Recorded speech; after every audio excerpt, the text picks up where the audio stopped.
Hey, Shalom Akim, Shalom, Shalom, giving all praises, glory, and honor to Yahweh, Ba'ashem, Yahweh Shai, Ba'ashem, Rakakwadash. Double honors to the apostles and the elders, great millstone, for teaching us his truth, and salutations to the sincere Akim and Akwathim. Listen, may the blessing of election be upon your house. My name is Raquai. I'm back in here with another quick and Lord's will is always an edifying lesson. And for today's lesson, I wanted to read through a story of one of our forefathers, and it's going to be touching in regards to the point of pride, and a little bit also, I guess, slash discussing, the importance of humility. So I wanted to read through this story, just to do a bit of spiritual extraction, and what kind of mindset or what kind of lessons can we learn from this particular forefather here, right? The scriptures say that to inquire and search the ways of your forefathers, right? So there's a lot of things that have happened within their lives, in their walk, in their administration, in their reign, in their captivity, wherever it was that they were set in that particular time. We can always take something and learn from it, right? You can learn from it and apply it for ourselves, right? So this is in regards to one of our kings named Uzziah, right? So he was one of the kings that came after Solomon's son Rehoboam, and he reigned over the southern kingdom, the people of Judah, right? So I want to read through this.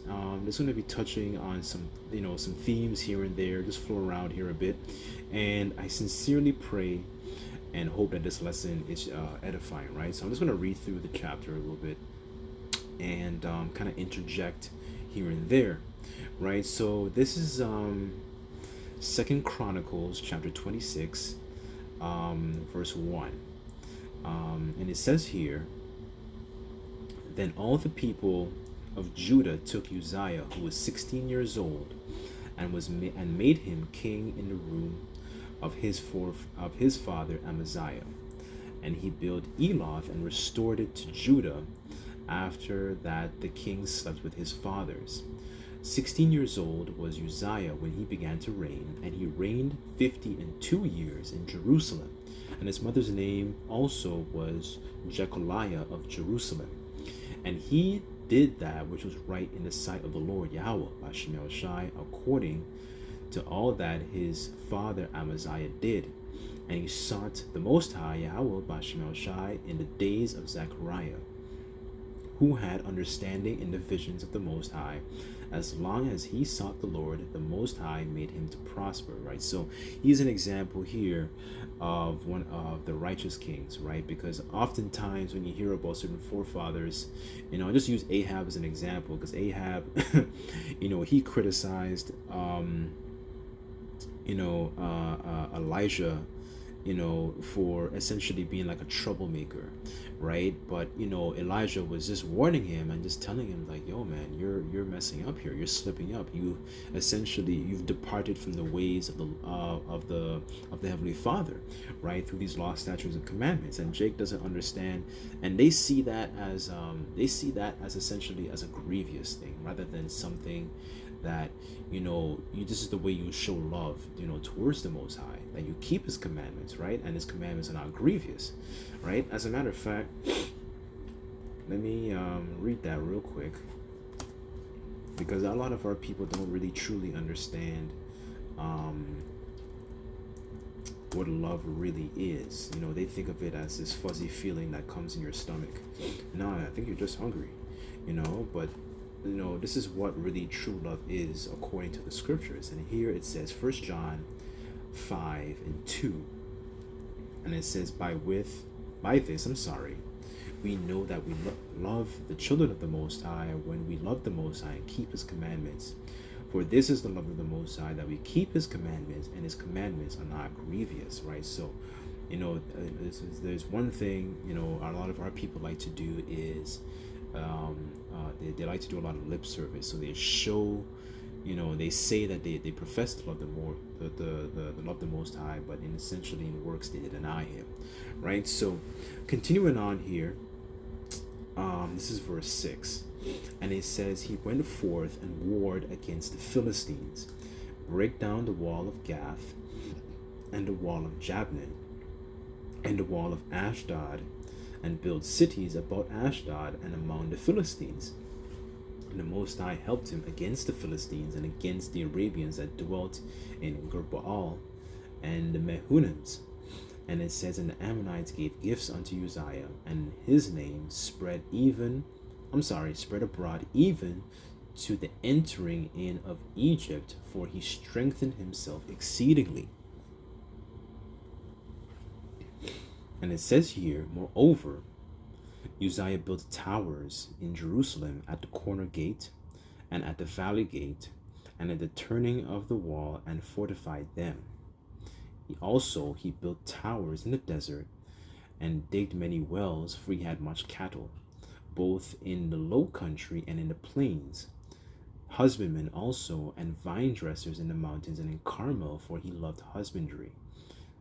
Moreover, Uzziah had an host of fighting men, then went out to war by bands, according to the number of their account, by the hand of Jael, the scribe, and Messiah, the ruler, under the hand of Hananiah, one of the king's captains. So essentially, you're reading here, he was he was a king that was very, very well-rounded. He knew about agriculture. He had, he was very, skilled in war, right? So he wasn't just like, when you think about another good example is like David. He was not just somebody who was a warrior, he was also a musician, right? So he was he was very, very profitable in, what his hands, had sought to do, right? So he wasn't just like, when people think about, our forefathers, they don't actually think about like, these were well-rounded men, right? They didn't have a lot of the distractions that a lot of us Israelites have today. And this is another thing also, as I was thinking about this, because a lot of our people, when they see their own on TV and social media, they don't visualize these sorts of these accounts here, because this kind of information is not known unto them, and they think their achievements are really to be just, for example, like a rapper, or to be a basketball player, to be a baseball player, whatever it is. They think they're just relegated to a status of just being an entertainer, rather than this is a king here who's actually well versed in agriculture and very well versed in weaponry and understanding how to actually govern a nation. And now people don't see that sort of image for themselves, because Esau has done a very good job in tarnishing the image, first and foremost with Yahweh Bashem Shai, right? And essentially portraying them as an overly feminized image, portraying the angels in that particular way, right? So there's a lot of deception that Esau has caused, and through reading this story, it's helped to break a lot of those different strongholds, and not to actually think of yourself as somebody on a low level, right? This is the accounts of our forefathers here, right? But I want to get more to the pride portion. I'm kind of just reading a bit of the build-up and a bit of his administration of how things actually took place, right? This here, it says, verse 12, and the whole number of the chief of the fathers of the mighty men of valor were 2,600, and under their hand was an army 300,000 and 7,500 that made war with mighty power to help the king against the enemy. And Uzziah prepared for them throughout all the host shields, spears, helmets, and habergeons, and bows and slings to cast stones. And he made in Jerusalem engines and invented by cunning men. So cunning essentially refers to somebody who's knowledgeable, right? Let me just get this word here for the word cunning.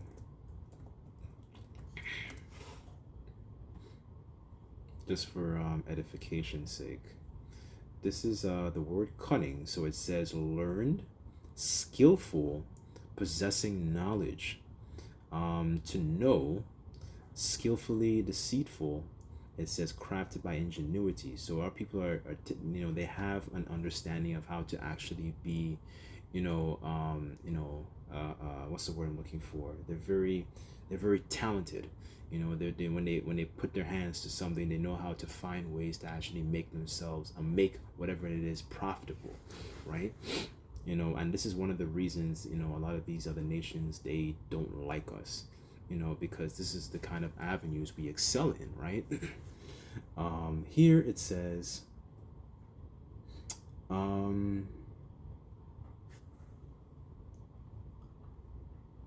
this is verse 15. I'll read verse 15 again, and it says, and he made in Jerusalem engines invented by cunning men to be on the towers upon the bulwarks, to shoot arrows and great stones withal, and his name spread far abroad. For he was marvelously helped until he was strong. So here's the juicy part, right? So this is kind of more I wanted to get into, in regards to his downfall. So you start to see in the beginning of how his administration was. He sought the prophet. He had cunning knowledge of weapons. He was very knowledgeable when it came to husbandry, right? So this is, now you're starting to see what's going to happen, when somebody gets essentially too ahead of themselves, right? So this is verse 16 here. But when he was strong, his heart was lifted up to his destruction, for he transgressed against the Lord his power, and went into the temple of the Lord to burn incense upon the altar of incense. And Azariah the priest went in after him, and with him 80 priests of the Lord that were valiant men. So here you have one priest, and with him another 80. So that's 80 priests. So 81 priests in total, right? So just to get an understanding of like what's actually taking place here. So he starts to do something in the temple of the Lord, that was not, what's the word I'm looking for? That was prohibited for him to do. He wasn't supposed to do that, because when you go into some of the roles and the duties of the priest, this was one of the roles that they were responsible for. That was burning incense, right? So here it says, verse 18, and they withstood Uzziah the king, and said to him, it pertaineth not unto thee to burn incense unto the Lord, but to the priests, the sons of Aaron, that are consecrated to burn incense. Go out of the sanctuary, for thou hast trespassed. Neither it shall be for thine honor from the Lord thy power. And Uzziah was wroth, and the censer in his hand to burn, and had a censer, in his hand to burn incense. So he had the censer. The censer is basically like, I don't know, for brothers who have ever gone to the church, it's that, how do I describe it? Just, I know what it looks like. I just, I can't properly describe it. Let me just pull up an image of it here. And it has the Catholic Church has taken a lot of our traditions and from the priesthood and have appropriated as their own. So essentially, it's this ornament that is, held by, they have it in the church, and then you put the incense inside of it, and then out of it, it comes, as it burns, then you see the smoke come out, right? So when you go into, what's it called? The account when we were in the wilderness, the Lord, well, I think it was, if I'm not mistaken, it was Moses, commanded Aaron to go burn incense during the time of Korah's rebellion with those other men, Dathan and Abiram, right, to burn incense. And it was essentially supposed to be as a sign of atonement, right, because the Lord was bringing forth his judgment. Anyways, the point is, this wasn't a rule for the king to do. This was actually supposed to be just, this is kind of like hands off. This is not for you to do. Even though he was a king, the king is not, he wasn't supposed to be doing everything, right? And this was a role, this was a duty that was not supposed to be for him, right? So Let me go here. So this is verse 19. And Uzziah was wroth and had the censer in his hand to burn incense while he was wroth with the priests. The leprosy from even rose on his forehead before the priests in the Lord of the house of the Lord, from beside the incense altar. And Azariah the chief priest and all the priests looked upon him. Behold, he was leprous on his forehead, and they thrust him out of thence. Yea, himself hasted to also to go out instead. Because the Lord had smitten him. So, he didn't. It's essentially he had his admonition by the priest. Okay, this is not a role for you to do, but he was still like, he was being, hard headed, right? And what did the Lord do? His Lord smote him, essentially with leprosy, right? And it says here, verse 21, and the king was a leper unto the day of his death. Excuse me. And dwelt in the house in a several house, being a leper, for he was cut out off from the house of the Lord. And Jotham his son over the king's house, judging the people of the land. Now the rest of the acts of Uzziah, first and last, did Isaiah the prophet, the son of Amos, write. So Uzziah slept with his fathers, and buried him with his fathers in the field of the burial which belonged unto the kings, for they said, he is a leper. Jotham his son reigned in his stead, right? So you start to see that, he was doing very well. He was very, very knowledgeable. He was very well rounded. He sought the prophet to get understanding, right? And you start to see that, that knowledge, he was doing very good. And then, he got puffed up. His heart got lifted up, right? So, just, it never hurts to be humble. That's why I find sometimes, speaking from personal experience, why the Lord specifically will give us a thorn in our side, right? A thorn essentially to basically kind of keep us grounded, in terms of, making sure that we don't get too ahead of ourselves, right? Whether it could be in our flesh, it could be in our environment, because of the information overload the Lord has opened up our minds to, right? When you think about it in comparison to the rest of these people, we don't, these people are in gross darkness, but it's so easy because of all this information and all this understanding and revelations and so on and so forth. It's very easy to get very puffed up, and it's very easy to get ahead of ourselves, right? So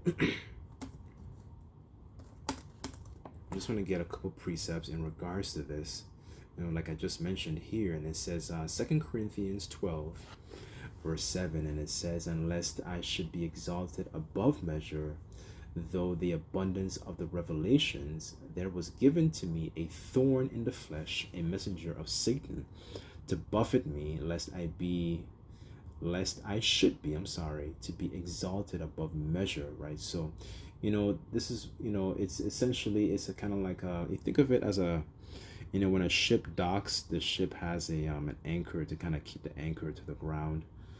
The anchor kind of keeps the ship to the ground instead of like, floating away with the current, right? So think of it like that, because, it never hurts to actually be humble. And the Lord would put us sometimes in situations and give us a thorn to kind of keep us in check, so we don't get so puffed up, because that's one of the things that knowledge can do.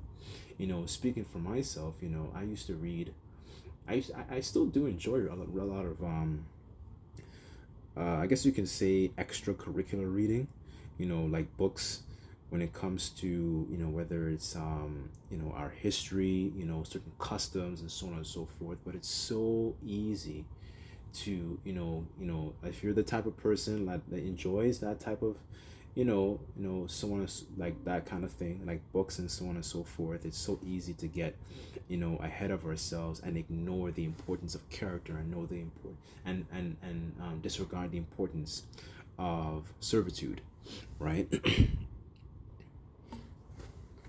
Yahweh Shai has given us an example of how to conduct ourselves amongst one another, you know, with the mindset and the mind frame of humility. And one of the things that he did, was washing the disciples' feet. Now, this isn't to say that you may not have to physically do that, but in the spirit, you might have to. You might be in a situation where you actually might be have to, and you have to subject yourself unto another, right? To actually, keep, those kinds of situations. They build character, and they keep us in a mind frame where we don't get essentially ahead of ourselves, because it's very easy to get very caught up in how much of the information that we know, this being very very knowledgeable, right? So let me go here in Romans 12.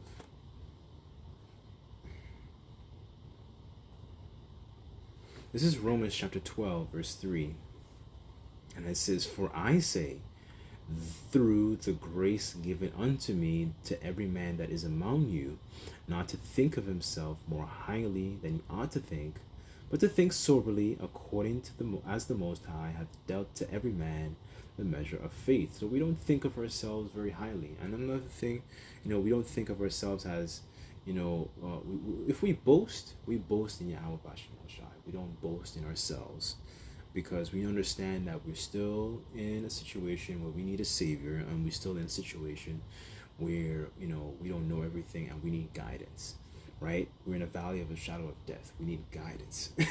Right? So that's pretty much the point. I just wanted to touch on his reign. What can you extract from his reign? Understand that there were some kings, even though a lot of these kings here within the southern kingdom, like a few of them I should say, they were righteous, but they still had slip-ups also, right? And these things are all edification, because it's all written for our learning, right? These are good templates to kind of go back to and realize, like, okay, this person, okay, even though they were righteous, they got a little ahead of themselves. Okay, let me watch that, and then when you examine and go through these stories, and you self-examine, then you're able to filter, okay, maybe I need to cut back on this, because the scriptures do say also, to try thy soul and prove thy life, right? So I'll use myself as an example, cutting back on I used to love reading books. I still do, but at the same time, it doesn't translate into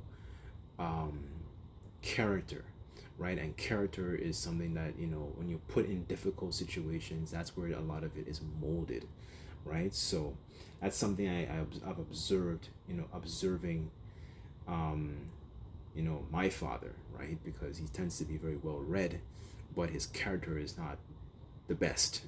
Right? So anyways, I just thought this lesson would be edifying. I just like to give all praises, glory, and honor to Yahweh Bashem Shai. Until next time, I say Shalom.